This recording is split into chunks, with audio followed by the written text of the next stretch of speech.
বালিশটা নিয়ে রাতে জড়িয়ে দেখো কোল বালিশটার মধ্যে হিসু করে ভিজিয়েছে।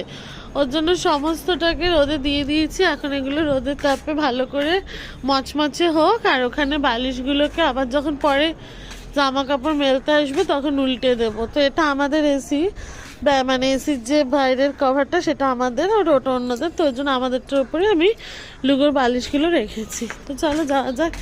এই বাড়িটা দেখো প্রায় অনেকটাই কাজ হয়ে গেল। এবার ওপরটায় পুরো কাঠ দিয়ে আটকিয়েও নিয়েছে, এবার শুধু বোধহয় ঢালাইটা হলেই হয়ে যাবে।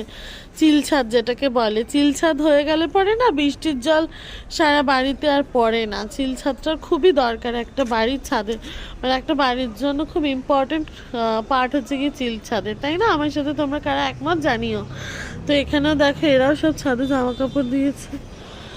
আজকে একবার মনে হচ্ছে যে ঝাঁটা দিয়ে জলগুলোকে সব ওইদিকে নিয়ে যায়, না তো জলগুলো এখানেই থাকবে পড়ে। আর কি বলবো।